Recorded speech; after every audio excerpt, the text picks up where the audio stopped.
Le Sénégal s'incline devant la France 3-1. Alors match bagoog sama gars yi amoon na pression métti woon na mais lii la yàlla dogal c'est ça la vie. Alors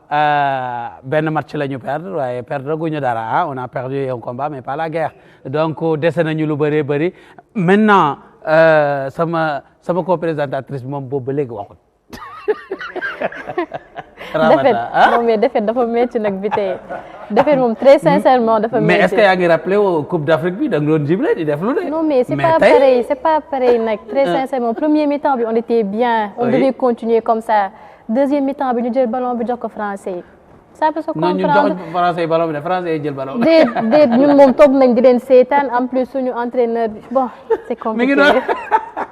D'accord. Alors, Aïdara, on va faire benn tour de table, xool qu'est-ce qui ne va pas. Coach, on disait en première période que c'était bien, le Sénégal a été correct sur le terrain. Deuxième mi-temps, ñu gis mu am ay changements. C'était quoi? C'était au niveau du coaching. DJ était plus expérience am la jël damer le pion à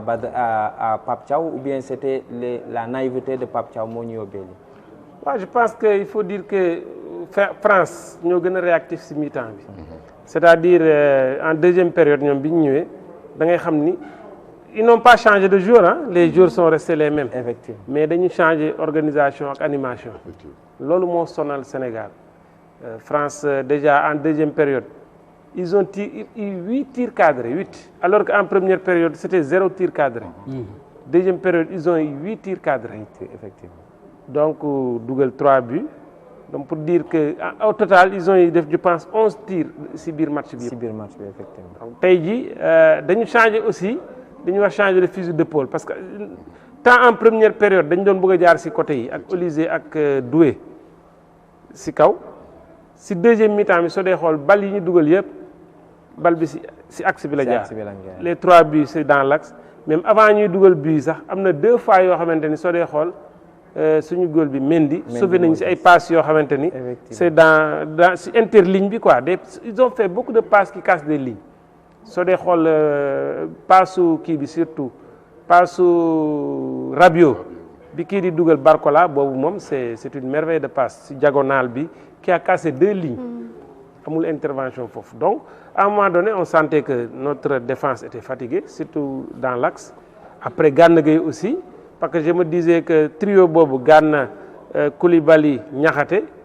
man samay crainte si seen fraîcheur la doon am effectivement ça c'est vérifié. Les deux ils reviennent de blessure. Parce que Gana quand il est vraiment en forme. bal yu bëri da koy ratisser foofu.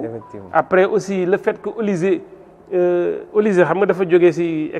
couloir extérieur bi ñëw nekk deuxième attaquant derrière Mbappé donc il nous a créé énormément de problèmes. Parce qu'à la première période on se disait que France mu ngi doon jouer ak 2 milieux Rabiot ak Tchouaméni mais en deuxième période seen dispositif boobu ñu yore woon 4-2-4 boobu presque dañ ko changé indi beneen milieu muy Olysée voilà indi léegi 4-3-3 boo xamante ne nag Olysée nekk en métronome il nous a vraiment fait très très très mal ñun nag on n'a pas su s'adapter rapidement si loolu. Parce que tey soo dee xool suñu diggante milieu ak suñu défense ci interligne boobu intervalle boobu foofu la jeu France bi yëpp après nekk même le but que Mbappé dugal sax foofu la ko récupérer donc les défenseurs ne savaient pas est-ce que dañu war a génn marquer milieu terrain yi est-ce que dañu war a kii donc interligne boobu entre ñaari lignes yooyu ça nous a fait très mal les Français ont vraiment bien utilisé ça dañu bàyyi complètement côté bi quoi en deuxième période ils ne sont même pas passés sur les côtés ils ont axé leur jeu si axe bi et puis ça a fait mal parce que je pense que ñoom ils ont bien étudié le Sénégal ils savaient que au départ Koulibaly il revenait de blessure Gana Gueye tey il revient de blessure donc loolu soo dee xool aussi les matchs qu'on a eu à jouer match yi ñu joué match de préparation yooyu man je sais que ni Français ils se sont bien basés sur ces matchs-là contre les États-Unis tous les buts qu'on a pris c'est là-bas donc à mon avis je pense que foofu war nañ ko defaraat ba mu gën a dëgër wala ñu teg fa ay joueurs yoo xamante ni ñoo ëpp compétitivité quoi. Ok Dabo gis nañ tamit premier but bi gis nañ ne fu mu ñëwee passe bi fu mu jógee fu sori Olysée ni mu ko dugalee Mbappé pour mu dugal but bi français gis nañ faay boobu est-ce que en ce moment-là Pape Thiaw xamoon na ne ñaari joueurs yi des cadres comme Kalilou ak Gana yi revenaient de blessure est-ce que il fallait pas temps mu réagir ci jamono jooju puisque tamit wax na ko sànq Didier Deschamps avec les mêmes joueurs avec son ingéniosité mu changé système bi mu changé doxalin bi ba France gën a retrouver wu ci match bi nous on est resté nu ñu jugee comme ni ñu ko daan critiquer Aliou Cissé on est resté sur le même système les mêmes hommes ñu nekk foofu rek di xoole rek espérer des miracles. Non c'est vrai que après mi-temps bi je pense que ci enseignement yi Pape Thiaw waroon tiré muy bi ñëwee bi ñu joué 45 minutes ba reprendre seconde période bi am na ay enseignements yu ñu ci waroon tiré c'est-à-dire que réaménagement yi France def il fallait nga am une réponse tactique à ça parce que loolu bu ko defee rek am na lu tax mu def ko te am na lu muy wut bon c'est parce que tout simplement aussi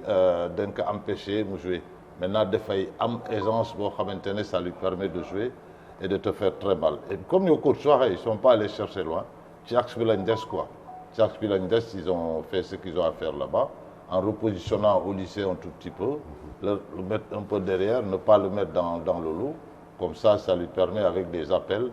tawi toute une défense et mettre des balles comme ça et je crois que c'est match de boo xamante ne bon chaque équipe a eu sa mi-temps quoi. Effectivement. Tu vois la première c'était le Sénégal bon dans une grande compétition nag leçon de réalisme dafa am quoi boo amee dans une grande compétition comme ça nga am ay occasion mais tu les mets au fond hein. Tu les mets au fond tu te les mets pas au fond tu vas les prendre dans tes buts et je crois que loolu mu ñu dal tey Nicolas mënoon na dugal Ismaïla Sarr mënoon na dugal et lui il a été vraiment pas bien sur le plan purement offensif vraiment je pense que du benn du ñaar ay décisions ay actions yoo xamante ne il devait être un peu plus décisif que ça n'a pas été le cas maintenant côté Sénégal bu fekkee ne am na ay leçons yu ñuy tirées oui ça vient du banc parce que aussi tu tiens au match après tu tiens au match après tu sens le match te glisser entre les mains mais da nga koy téye alors comme téye ko mooy lan mooy changer ta façon de jouer ou changer les hommes qui sont sur le terrain on n'a fait ni l'un ni l'autre on est resté sur le même schéma et finalement on a payé les pots cassés de ce qui se passe donc je crois que match boo xamante ne c'est un match riche en enseignement te maa ngi ko doon wax avant-hier je crois avec Biteye je disais que bon match bi nañ ko il faut le relativiser un peu parce que buñ ci agrippé trop mun na yàq suñu tournoi alors cette France oui France doit battre maintenant quoi ben il y a un championnat qui reste derrière Norvège on s'est créé une finale avec un deuxième match boo xamante ne dina métti mais bon ñu amati yaakaar parce que bon on a une équipe qui a de la qualité léegi maintenant il faut y aller aussi en retenant les leçons du match là d'aujourd'hui parce que aussi il y a les enseignements à tirer c'est ba xam la qualité de jeu les tournants du match parce que match dafa am tournant quand même si tu ne saisis pas les tournants tu perds le match il y a un moment donné où quand ça a commencé à flancher il fallait tout de suite se réadapter se réinventer dans le match régénérer l'équipe ou en changeant de positionnement ou en changeant les hommes on a fait ni l'un ni l'autre finalement en tout cas France méritait la victoire c'est une grande équipe 3-1 bon on aurait pu ça pouvait se limiter à 1 on aurait compris mais 3-1 c'est aussi mérité parce que bon ñoom ils ont eu les opportunités qu'il faut à des moments précis dugal nañ ko et c'est ça qu'on demande grande compétition. ci loolu d'accord on va faire ci loolu laa bëggoon ñëw sax doyen j'ai 3 questions pour tëj alors benn bi mooy gis nañu dernière but bi troisième but bi nga xamante ne Mbappé dugal na ko.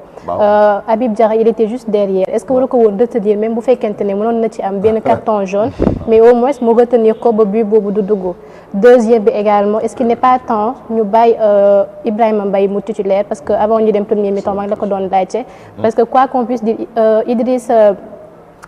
Ismaïla Sarr lui vitesse am na ko mais pour mu concrétiser ñu am but c'est tout un problème donc peut-être que il est temps ñu may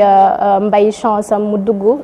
nekk titulaire l'autre également mooy Sadio Mané 90 minutes benn tir 0 but est-ce que tamit nekkul repli défensif yi nga xamante ne mi ngi ko doon def loolu moo ko gën a tardel. Oui, je crois que comme ni nga ko waxee cité nga ay exemple yoo xamante ne c'est pertinent parce que effectivement c'est ce qui s'est passé dans le déroulement du jeu. Bon loolu nag comme on dit souvent c'est l'entraîneur qui doit prendre ses responsabilités par rapport ak jàngat bi mu am ci match bi